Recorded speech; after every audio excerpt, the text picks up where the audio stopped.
When the family adopted Titan, they never imagined he would end up saving their baby's life. Day after day, the dog kept sniffing Little Noah's belly, refusing to stop. At first, the father thought it was strange, until doctors revealed the truth. What Titan sensed left the parents in shock forever. Living room, evening. Rachel, are you serious about this? Mark's voice echoed down the hallway as the front door creaked open. His eyes locked on the enormous tan dog stepping cautiously inside, a heavy leash gripped firmly in Rachel's hand. Rachel crouched down, stroking the dog's massive head. His name's Titan. The shelter said he's gentle, just misunderstood. He needs a home. Mark set his briefcase on the side table, frowning. Gentle? Look at him. He's huge, and we've got a baby in the house. From the living room, Noah babbled loudly, clapping his hands against the rug. His striped shirt was smeared with drool, his tiny bare feet kicking in rhythm. Rachel's smile softened. Exactly. Noah needs a companion. Titan's been through enough. I want him to feel safe here. Mark crossed his arms, uneasy. It's Noah I'm worried about.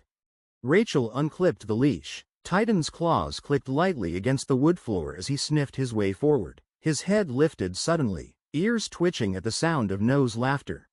The baby sat upright on the rug, wide-eyed, staring at the enormous animal. Doggy, Noah squealed, his voice filled with joy. Mark's chest tightened. Rachel, keep him back. But Titan lowered his head carefully, every movement deliberate. His tail swayed gently, his nose twitching as he crept closer. He hovered just above Noah's lap. Rachel held her breath.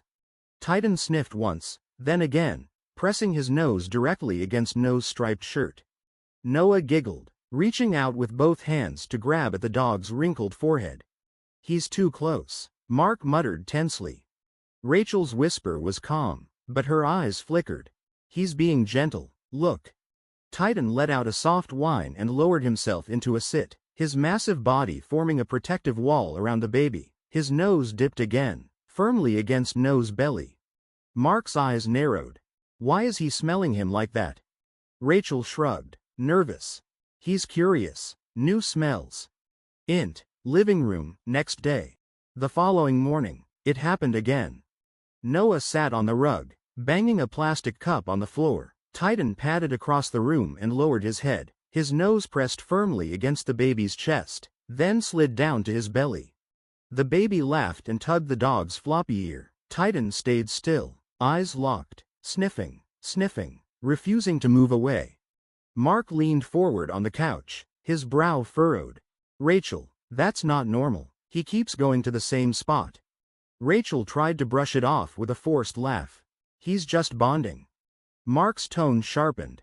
That's not bonding, that's searching. Rachel scooped Noah into her arms. Stop it, you're making it sound scary. House, days later. The pattern never stopped. Every morning, Titan sat guard by Noah's side. Whenever Rachel placed the baby on the floor, Titan's nose went straight to his belly. Sometimes, he whined softly. Other times, he licked Noah's cheek and pressed closer, his massive body never leaving the child's side. One afternoon, golden sunlight streamed through the windows. Noah crawled toward Titan, giggling. The dog instantly shifted, lowering himself flat against the floor, nose pressed firmly to the baby's shirt once more. Mark stood abruptly, his chair scraping. Enough, something's not right here. Rachel's hands twisted nervously. You think he senses something? Titan whined louder, more insistent this time. Noah squealed, grabbing the dog's jowl, but Titan didn't flinch. His focus never wavered from the baby's torso. Mark's voice trembled, eyes wide. Rachel, look at him. This isn't curiosity. He's trying to tell us something. Rachel swallowed hard, hugging Noah closer. Tell us what? Titan's ears pinned back, his body stiffened. Then, bark. A sharp, anxious bark shattered the silence. Noah jumped, startled, then laughed, patting the dog's head. But Titan didn't move, his nose pressed harder into Noah's belly, his muscles taut, his eyes locked. Mark's face drained of color, his whisper cracked with fear. Oh my God, it's not random, he smells something. Pediatrician's office, day. The sterile room hummed with quiet tension. Rachel held Noah in her arms, his tiny fingers clutching her shirt. Mark paced the floor, his hands restless. The doctor, a kind-faced woman in her 50s, flipped through Noah's chart. "So you're saying, your dog keeps fixating on this area?" She tapped lightly over Noah's abdomen. "Yes," Mark said quickly. "Every single day. He won't stop. He whines. He barks. He knows something's wrong." Rachel's voice cracked. "I thought he was just protective, but the way he keeps pressing his nose, like he's warning us." Mark couldn't let it go. "And now I can't either." The doctor nodded thoughtfully, her face serious now. "Dogs have been known to detect illnesses, cancers, infections, even changes in blood sugar. If Titan is being this persistent, it's worth checking." She gently laid Noah on the exam table, lifting his shirt. Noah cooed, kicking happily. Rachel clutched Mark's arm, whispering, "Please, please let it be nothing." Doctor's office, hours later. The door opened with a quiet click. The doctor stepped in, holding the test results. Her expression was calm, but weighted. Rachel stood, clutching Noah tighter. Mark's stomach dropped. The doctor cleared her throat softly. "There is something we never would have caught this early without further scans. A small mass, developing inside Noah's abdomen. It's early, very early, but it explains why Titan has been so focused." Rachel's knees buckled. She pressed her face into Noah's hair, tears spilling down her cheeks. "Oh God?" Mark's voice cracked, his eyes brimming. "You're saying, Titan saved our baby's life?" The doctor nodded gently. "Yes, without his instincts, it may have gone unnoticed until it was much worse. Because of him, we can treat it early." Living room, night. Later that evening, Titan lay on the rug, his head resting on his paws. Noah slept peacefully in his crib nearby, a soft nightlight glowing in the corner. Mark knelt beside the giant dog, his hand resting on Titan's massive shoulder. "You knew," he whispered, his voice thick with emotion. "You knew before any of us." Titan's amber eyes lifted, steady and unwavering. He gave a low, soft whine, as if answering. Rachel crouched beside them, tears still shining in her eyes. She stroked Titan's fur with trembling fingers. "You're not just Noah's protector," she whispered. "You're his hero." Titan's tail thumped gently against the floor, his gaze never leaving the baby he had saved. Titan whined again, louder this time, pawing gently at Noah's stomach. Noah squealed with laughter, but Mark stepped forward, his expression sharpening. "Mark, no, this isn't protection, this is a warning." Rachel's voice cracked, fear rising in her throat. "Rachel, you're scaring me." Mark crouched, locking eyes with Titan. "Mark, what is it, boy? What are you sensing?"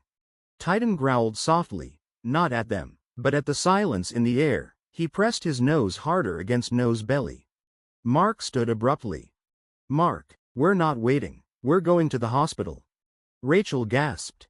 "Rachel, Mark, no arguments. If I'm wrong, fine, but if I'm right, beat. I won't risk our son." Pediatric ward, 2 hours later. Fluorescent lights buzzed overhead. Rachel paced with Noah in her arms while Titan stayed outside in the car, his head pressed to the window, watching. Dr. Miller, a calm, older physician, listened as Mark explained. "Mark, our dog. He keeps sniffing our baby's belly, always the same spot. He won't stop. Please, just check him." The doctor raised his brows. "Dr. Miller, a dog noticed?" Mark's voice hardened. "Mark, check him." Dr. Miller nodded, beginning the exam. He pressed gently on Noah's stomach. The baby fussed and squirmed. The doctor's hands lingered. "Dr. Miller, there's some swelling here." Rachel froze. "Rachel, swelling?" The doctor's face grew serious. "Dr. Miller, we'll run an ultrasound." Minutes crawled by until the results came. Dr. Miller entered, holding the chart. "Dr. Miller, your dog was right to alert you. Noah has a small abdominal mass near his liver. It's pressing enough to cause discomfort, but you'd never see it from the outside. Left unchecked, it could have grown worse." Rachel's knees buckled. "Rachel, a mass? What does that mean? Dr. Miller, it means you brought him in at the right time. We'll schedule treatment immediately. It's early, he's going to be all right. Rachel sobbed, clutching Noah to her chest. Rachel, oh, thank God, thank God. Mark ran a hand through his hair, his voice breaking. Mark, Titan knew. He knew before any of us. Nursery. Later that night, they placed Noah gently in his crib. Titan lay beside it, eyes wide, head resting on his paws. He refused to leave. Rachel knelt beside the dog, tears streaking her cheeks. Rachel, you saved my baby. I didn't believe him, but you knew. Mark's voice was quiet, heavy with emotion. Mark, I doubted you. Titan, I thought you were a risk. But you're more than a dog, you're his protector. Titan lifted his head, pressing his nose against Noah's tiny hand through the crib rail. The baby giggled in his sleep, fingers curling against Titan's muzzle. Rachel whispered. Rachel, he trusts you. He always did. Mark crouched, running his hand across Titan's broad back. Mark, from now on, you're family, not a pet, not a stray, family. Titan gave a low, satisfied rumble, settling back onto the floor. His body relaxed, but his eyes never closed. He stayed watchful, steady, promising silently that he would never stop guarding the child. Rachel leaned against Mark, her voice soft but firm. Rachel, if he hadn't smelled it, if we had waited. Mark shook his head, holding her close. Mark, no what ifs. He's safe because of Titan. That's all that matters. If this tale moved you, if you felt the tension, the heartbreak, and the triumph, please support our channel by hitting the like button and subscribing. Your support means the world to us and helps us bring more thrilling, emotional, and inspiring stories your way. Leave a comment below and let us know what you think. Do you believe dogs have an extraordinary sixth sense? Share your thoughts and personal stories with us. Thank you for watching, and we'll see you in the next video.